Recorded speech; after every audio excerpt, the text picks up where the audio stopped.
این هفته خبر تو خبر داره براتون از عظمای درب و داغونی که به ته خط رسیده و امام جمعه هاش از این روزه ها میخونن. الان در این فضای به وجود آمده به تعبیر مقام معظم رهبری نه جنگ نه صلح، گاهی وقتها ماها بعضا روحیه‌مون متزلزله، بعضی ها البته، که چه اتفاقی خواهد افتاد، چه خواهد شد، آینده چگونه خواهد بود، پیشبینی ما از آینده چه خواهد بود. نباید خود رو باخت و راوی ضعف‌های کشور بود. پیشرفت درست همینجا سر و کله پاسدار خالیباف وارد میشه و اینطوری ضعف‌های عظما رو روایت میکنه. در حقیقت اینطوری بگم، من شاید اولین بار این بحث رو اشاره کردم که ناترازی مدیریتی برای ما ناترازی گاز و آب و برق آورده. تا اون رو اصلاحش نکنیم این اصلاح نخواهد شد. زرشکیان هم که دید هواپسه گفت میخوایم قیمت ها رو واقعی کنیم، یعنی گرون کنیم. ما داریم قیمت ها رو میخوایم واقعی کنیم، یعنی دیگه اینجوری راحت به هر کسی برق و گاز و اینجوری ندیم که اینجوری یه طرف قضیه قیمته. ولی خب زمان بره، ما نزدیک الان مثلا امسال 30,000 مگاوات کسری داشتیم که چون 10,000 مگاواتش فقط مال برقابی بود، بارون نباریده بود، از اونجا هم کسری آورده بودیم. یه 20,000 مگاوات هم که خودمون کسری داشتیم، از اون برم که بد مصرف میکنیم. حالا ما در دولت داریم تلاش میکنیم مصرف خودمون رو کنترل کنیم، هزینه هامون رو کنترل کنیم و بحثایی است که میریم دنبالش. وزیر نیروش رو هم فرستاد که کمدی استندآپ بازی کنه. برجسته‌ترین افتخارات پس از انقلاب پیشرفت بی سابقه در توانمندی‌های فنی و مهندسی در حوزه آب و برق است. برادران من، به خودتون ببالید. امروز اگه درب‌های همه دنیا رو به روی ما ببندن های اولیا، ما حتما چراغ خونمون رو میتونیم خودمان روشن کنیم. این خیلی مهمه. این هم یک راه حل ولایت مدارانه برای حل مشکل آب داشته باشه. یک پویش 20 ضرب در 30 مساوی با 1200 یک پویش چالشی هست که معناش این هست که اگر که در 30 روز مردم روزی 20 لیتر صرف جویی بکنن، حضور شما که عرض شود میشه 600 لیتر معادل 1200 تا بطری نیم لیتری هست که فوق‌العاده اثرگذار هست در موضوع مدیریت بحران. که وزیر ارشاد زرشکیان هم که دید بازار تبلیغات دوغکی داغه، اومد و اینطوری خالی بست.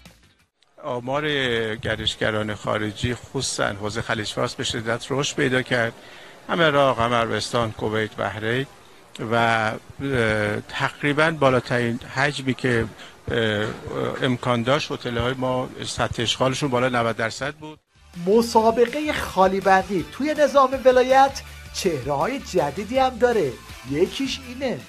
چرا عکس لاشه F35 منتشر نمیشد که وقت تحلیل نکنن متوجه میشن سامانه ما چجوری زده؟ این از این وجه بود که زیاد پرسیده میشد اگر زدیم چرا لاشش منتشر نمیشه. چون شما وقتی این رو منتشر بکنید از روی نحوه اصابت و اتفاقاتی که براش افتاده و المان‌هاش بشه این رو در آورد که اون سامانه پدافندی تا حد قریب به یقین چگونه کار کرده و چگونه زده. خب بعد اون میره ارتقا میره دیگه و قرار نیست ما این رو مشخص کنیم. اول تکذیب شد از اون سمت، ایران یک کد داد، بعد 4 بار دیگه تکرار شد. یعنی آمار رسمی 5 تا F35 رو اعلام میکنه. دیروز ترامپ اعلام کرد که ما اطلاع داریم خلبان دست ایران زنده است. خلبان دست ایران زنده است یعنی زدیم اجکت کرده. اونم تایید کرد حسابات.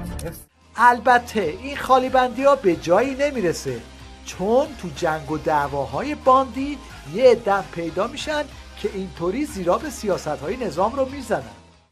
من تو ژاپن رفتم، فلان دستگاهی که بیش از 1000 میلیارد داره در سال بودجه داره میگیره، وظیفه داشت که ژاپنی ها رو مسلمان کنه. در طول 6 سال یه نفر رو مسلمان کرده بود. بعد فهمیدم اونم ژاپنی نیست، یه کارگر دیدم بوتانی کجاییه. همون شب آقای دکتر دهقانی سفیر به من گفت یه مراسمی تو سفارت بیا. من رفتم مراسم، دیدم یکی از چهره‌های ماندگار، اساتید ماندگار دانشگاه صنعتی کشور که ازش تجلیل شده بود دیگه رفته بود تو ژاپن، اونجا فوت کرده بود. مراسمی تو سفارت گرفتن. انسان بزرگ علمی بود، ایرانی.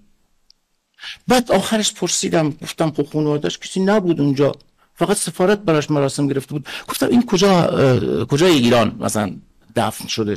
گفت هیچی، اصلا دینش رو عوض کرده، به رسم ژاپنی‌ها گفته منو بسوزونید. چهره ماندگار ما رفته تو ژاپن دینش عوض کرده. شما 6 سال یه نفر رو تو ژاپن مسلمان کردید، این پول حرامه که دارید میگیرید. این هم یکی دیگه از کارشناسای حکومتی که برنامه آینده عظما رو اینطوری آگهی میکنه. هزاران میلیارد تومان از صندوق توسعه ملی فرو کردن در این بازار بورس فاسد.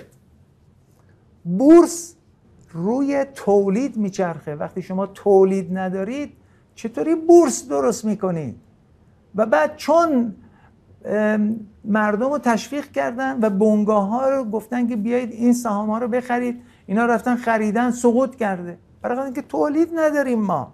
دولتی که حاکمیتی که بخواد اینجوری اداره کنه به زودی توسط شورش های نان در کشور فرو خواهد ریخت. نیازی به اسم. خلاصه که عظما میخواست از چارچوب بدبختی ها رد بشه، اما نشد که بشه.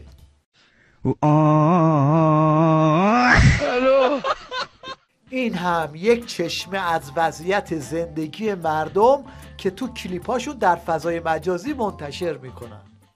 کار من اسنپ از گیر و گرفتم که نپرس، انقدر از گاز و کلاچ خسته شده پام که نپرس، انقدر از بانکا گرفتم به خدا وام که نپرس. خبر تو خبر. مشنگستان نفته رو با این گوریل هراسان شروع میکنیم که به هنگکرد خودش اعتراف میکنه. صادقانه بهشون میخوام صادق باشیم با هم. ما دوچار شوک شدیم، دوچار بهت شدیم. به قول شما امروزیا به قول شما جوونا هنگ کردیم. ما خدا شاهد، من صادقانه میگم، این بذار پخش بشه، هنگ کردیم همه. اینقدر شوک وارد شد به همه. کسی که ما رو بیدار کرد، کسی که ما رو احیا کرد، کسی که به این تن خسته ما روح داد، جون داد، انرژی داد و ما رو هدایت کرد، تدبیر مقام معظم رهبری و فرماندهی معظم کل قوا حضرت امام خامنه‌ای بود. این پدرزن پسر خامنه‌ای هم ترس عظما از فضای مجازی رو اینطوری میگه. والا فضای مجازی بی صاحبه، یعنی اصلا معلوم نیست کی به کیه.